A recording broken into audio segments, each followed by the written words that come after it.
I told myself sitting down was a mistake. But I did it anyway. The cushion sank beneath me, close enough that I could feel the warmth radiating from her body, even though we weren't touching. Claire drew in a shaky breath, pulling the blanket tighter around her shoulders. "You know," she murmured, eyes fixed on the floor, "sometimes I forget what it feels like to have someone in the house. Someone who doesn't just pass through." It hit harder than I wanted to admit. My dad was gone more often than not. Late nights at work, business trips that stretched into weekends. And here she was, sitting in a house full of light and furniture, still sounding like she lived alone. I glanced at her hands, pale fingers curled tight against the blanket, and caught the faint shimmer of tears she'd tried to hide. Dangerous. That's what this was. Not because of what she asked, but because of what it stirred in me. The way I noticed too much. The tiny freckle near her wrist. The soft, uneven rise and fall of her breath. The way she bit her lip when she didn't want to cry. I shouldn't have noticed, but I did. "I'm not very good at this," she whispered suddenly. I frowned. "At what?" "Letting people in." She gave a half smile, bitter around the edges. "Your father, he doesn't notice. Or maybe he does and just doesn't care. And I pretend it's fine." Her voice cracked on the last word, and she quickly looked away. My chest tightened. I wanted to say something, anything, to make her feel less small in that moment. But the right words didn't come. Instead, I reached out before I could stop myself, brushing my fingertips lightly against her wrist, just enough for her to know I was there. She froze, then let out a breath, like the smallest touch had cracked something open inside her. "You shouldn't," she started, but the words died. I pulled my hand back, guilt flashing hot, but she caught me off guard. Her fingers slid forward, covering mine before I could retreat. Warm, trembling, holding on like she didn't want to let go. Her eyes finally met mine, and I felt the question in them before she spoke. "Would you stay a little longer?" The room was silent but for the faint hum of the refrigerator down the hall. My throat tightened. This was a line, maybe the last one we could still pretend not to see. I swallowed hard, torn between every reason to leave and the pull of her hand on mine. I opened my mouth, words pressing at the edge, and stopped. Her thumb brushed across my knuckles, waiting. I should have left right after fixing the light. That would have been the safe thing. The right thing. But sitting next to Claire, I knew I wasn't going anywhere. She leaned into the couch cushions, blanket drawn around her shoulders like armor she didn't believe in. "I didn't mean to ask that," she said softly, shaking her head. "Forget it. It's been a long week." Her voice carried the kind of exhaustion you can't sleep off. I forced a smile. "You don't have to explain." But the truth was I wanted her to. That's what made it dangerous. She wasn't just my stepmom. She was supposed to be off limits, a line drawn long before I ever got the chance to choose how I felt. Yet the silence between us wasn't empty. It was full of everything unsaid. She rubbed her temples, eyes squeezed shut. "Sometimes I wonder why I even got married again. Your father's a good man. I know he is, but—" She trailed off, her hands falling into her lap. I shouldn't have asked.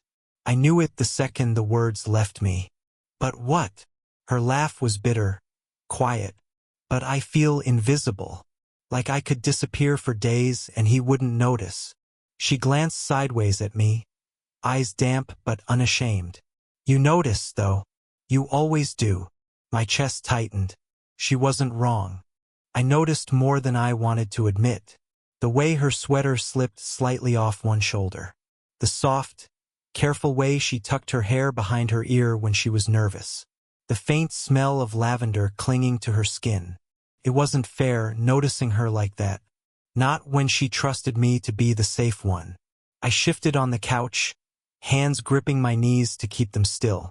"You're not invisible, Claire." My voice came out rougher than I intended. Her lips parted, but she didn't speak. She just studied me, long enough to make my pulse race. Then, slowly, she reached out, her fingers brushing the back of my hand. The touch was feather-light, hesitant, as if waiting for me to pull away. I didn't. Every nerve in my body told me I should. That one small touch could spiral into something we couldn't take back. But her hand lingered, trembling against mine, and it was the first time all night she didn't look so alone. Her breath caught. "Would you stay a little longer? Just until I can fall asleep." The words sank into me, pulling me closer without a single step. I opened my mouth, meaning to answer, to say yes or maybe to say no. But instead, what slipped out was barely a whisper. "Claire!" Her eyes locked on mine, waiting. And for the first time, I didn't know if I could trust myself to stop. The blanket slipped from Claire's shoulder when she shifted closer. I caught myself staring, then forced my eyes away, but not before the warmth of her skin lingered in my mind. I cleared my throat, trying to shake it. "Maybe I should." "Don't." Her hand tightened on mine before I could stand. The single word carried more weight than it should have. My pulse quickened. Every instinct screamed this was too much, too close. She was my stepmom, married, and trusting me in a way that felt fragile. But the way she looked at me, tired, searching, almost pleading, made walking away feel impossible. "I'm fine," I lied, leaning back slightly, though my chest was tight. I don't want to make things harder for you." Her lips pressed into a thin line, eyes glistening. "Harder? You're the only one who makes things easier." I had no reply. The truth hung there, naked and unspoken. Her fingers slid along my wrist, accidentally brushing the sensitive skin there. The touch sent a spark through me, and I hated how much I wanted it to happen again. Before I could say something, anything, the sound of a phone buzzing shattered the moment. She flinched, pulling her hand back like she'd been burned. The phone lay on the coffee table, screen lighting up with Dad's name. Neither of us moved. The vibration rattled against the wood, filling the silence. Then it stopped, leaving a heavier quiet behind. Claire's throat worked as she swallowed. She didn't pick it up. I tried to laugh, but it came out thin. "You should, you know." "I can't," she whispered. "Not right now." Her eyes found mine again, and for a second I thought she'd confess something. Something that would change everything. Instead, she just leaned back, blinking away the wetness at the corners of her eyes. I wanted to pull back, to put space between us before we crossed a line neither of us could erase. But the truth was I couldn't. My body stayed rooted, my hands still tingling where she'd touched me. "Claire," I started, but the words caught. Too much of me was wrapped in that single syllable. Her voice trembled when she spoke again. "You don't have to say anything. Just don't leave me alone tonight." The request hung in the air, heavier than any touch. My heart pounded, knowing I should get up, knowing I wouldn't. Her hand inched toward mine again, stopping just short, waiting. And in that pause, I realized we were one breath away from crossing a line we'd never come back from. The silence after her words felt louder than the buzzing phone had. I didn't move. Neither did she. Her eyes were glassy but steady, like she was daring me to look away. I didn't. "You know this isn't fair, right?" I said finally, my voice low, almost hoarse. She let out a breath, part laugh, part sigh. "Since when has life been fair?" I swallowed hard. "Claire, he's my dad." Her jaw tightened, but she didn't look away. "And I'm his wife." The words hung bitter in the air. "But tell me, when's the last time he actually looked at me? When's the last time anyone did?" The crack in her voice split something in me. She wasn't just asking me. She was asking the world. And all I could think was how wrong it felt that the world had left her so unseen. I wanted to say something that would make sense of it all. Something that would make the weight in her chest a little lighter. Instead, what came out was raw, unfiltered. "I see you." Her lips parted, trembling just slightly. For a second, Neither of us breathed. I shifted closer before I could stop myself, the warmth of her body brushing against mine. My hand hovered at her side, aching to close the distance. "You shouldn't," she whispered, though she didn't move away. "I know," I said. My throat felt tight. "But I can't stop." Her breath hitched, and I realized how close we'd gotten. Too close. Then, a sharp knock at the door. We both froze. Claire's eyes darted to the entryway, panic flashing in them. I could hear her heartbeat in the silence, could feel my own thundering in response. Neither of us moved. The knock came again, softer this time, then faded away. Whoever it was must have left. She let out a shaky exhale, clutching the blanket tighter. "This is insane," she murmured. "Yeah," I said, though I didn't back away. My hand finally lowered, brushing against hers where the blanket had slipped. "It is." She turned to me slowly, her face inches from mine, and in her eyes I saw everything she hadn't said. The loneliness, the fear, the want. "Tell me to stop," I whispered. Her lips trembled, her breath warm against my cheek. The silence stretched, pulling tighter, sharper. But she didn't say it. Instead, she whispered something else. "What if I don't want to?" The room went weightless. Neither of us spoke again, we just stared, suspended in a silence so loaded it could shatter with a single breath. The words hung between us.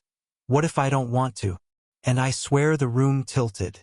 I was one breath from closing the gap when Claire suddenly pulled back, clutching the blanket tighter. "I need to tell you something," she said quickly, eyes darting to the floor. Her voice was unsteady, as if the truth itself might break her. My chest tightened. "Okay." She hesitated, biting her lip. "Do you remember that summer before I married your dad? When you were still in college?" Of course I remembered. I remembered every detail she didn't know I'd noticed. The afternoons I'd come by, the way she'd always offer me iced tea, the way her laughter had filled the porch. Back then, I chalked up the warmth I felt around her as innocent. But now I wasn't so sure. "Yeah," I said carefully. Her eyes flicked to mine, then away again. "That was the loneliest summer of my life.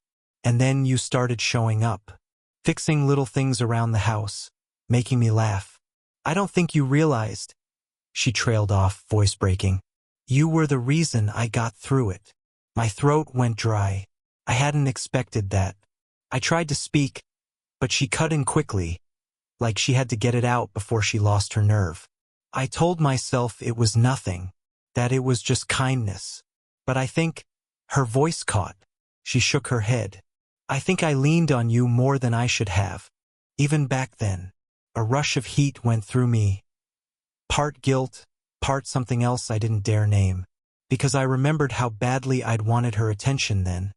How I'd noticed her more than I should have. "Claire." My voice was low, warning even myself. "If you're saying what I think you're saying." She met my eyes finally, steady despite the tears threatening. "I'm saying I don't know how much longer I can pretend this doesn't mean something." Before I could answer, the phone buzzed again on the coffee table. Loud this time, persistent. We both looked down. That Claire's hand trembled as she reached toward it, then stopped halfway. Slowly, she pulled her hand back, staring at the glowing name like it was a ghost. The buzzing stopped, leaving only the echo of what almost happened. I forced myself to speak, though my chest ached. "If you answer it, this ends here." Her eyes widened, searching mine. "And if I don't?" she whispered. I didn't move, couldn't. The question burned in the air, heavier than anything either of us had said so far. And for the first time, I realized the choice wasn't mine anymore. The silence stretched so thin I thought it might snap. The phone's glow faded, leaving only the dim light between us. Claire sat rigid, her hands clutched in her lap like she was holding herself together by force. I leaned forward, my voice barely above a whisper. "You don't have to keep doing this. Pretending you're fine when you're not." Her eyes shimmered as they met mine. And what then? What do I do? Break apart the little bit of life I've managed to hold together. You already are, I said quietly. Every night you sit here alone. Every time you smile like nothing's wrong. You're breaking, Claire. And I can't just sit here and watch it anymore. Her lips trembled, a tear finally slipping down her cheek. She wiped it away quickly, but I'd already seen. I reached out, this time without hesitation, covering her hand with mine. Her fingers tightened, clinging as though she'd been waiting for someone to stop her from slipping. Say it, I whispered. She shook her head, breath catching. I can't. You can. Her eyes searched mine, raw and desperate. And if I do? If I tell you what I shouldn't? Then what? My chest ached. Then at least we stop lying. For a moment, nothing existed but the sound of her breathing, ragged and uneven. Then finally she whispered it. I don't want him. I want you. The words stole the air from my lungs. I closed my eyes, fighting the weight of everything those 4 words meant. When I opened them, she was still there, still holding my hand like I was the only solid thing in her world. I moved closer, slowly, carefully, until our foreheads almost touched. Her breath was warm against my skin, her eyes searching mine for permission neither of us could give out loud. This is wrong, I whispered. I know. Her voice was trembling. But it's the truest thing I've ever said. I cupped her cheek, my thumb brushing away the tear she couldn't hide. She leaned into the touch, her eyes fluttering shut like she'd been waiting years for it. And then she said the one thing that undid me completely. Don't leave me tonight. My heart pounded, my body torn between every reason to walk away and the pull of the woman in front of me. I wanted to tell her yes, to stay, to let this be the night everything changed. But all I could do was hold her gaze, my hand on her cheek, the question burning in both of us. Neither of us moved. Neither of us looked away. The silence was loaded, unbearable. And in that silence I realized we'd already crossed the line. I don't remember who moved first. Maybe it was me, maybe it was her. All I know is one moment we were holding our breath, and the next we were holding each other. Her arms circled my shoulders, clutching me like I was the only thing keeping her from breaking. And maybe I was. My chest pressed to hers, her heartbeat frantic against mine. It wasn't some movie-perfect kiss. Not yet. It was raw, messy, desperate. Promise without words. When she finally pulled back, her forehead rested against mine. Her eyes were swollen from crying, but she was smiling. Not the practiced smile she wore at dinners, but something softer, fragile, real. I don't know how we make this work, she whispered. We'll figure it out, I said, my voice steady even though I was shaking inside. But I'm not letting you go back to feeling invisible. Not again. Her laugh was quiet, trembling. You have no idea how long I've waited for someone to say that. And that's when I realized this wasn't about stealing something that didn't belong to me. It was about giving her back the piece of herself she thought she'd lost. The phone lit up again on the coffee table. Neither of us reached for it. This time we didn't even look. We sat there for what felt like hours, tangled in silence that finally wasn't heavy. For the first time, she wasn't hiding, and I wasn't pretending. When I finally stood to leave, she caught my hand, holding it tightly. Promise me you'll come back tomorrow. I squeezed her fingers, meeting her eyes. You won't have to ask twice. I left her house with the cool night air hitting my skin, my chest lighter and heavier all at once. The world outside hadn't changed. The same quiet street, the same flickering streetlight at the corner. But I had, and so had she, because in that living room, on a night that wasn't supposed to matter, we stopped being two people pretending and finally admitted the truth.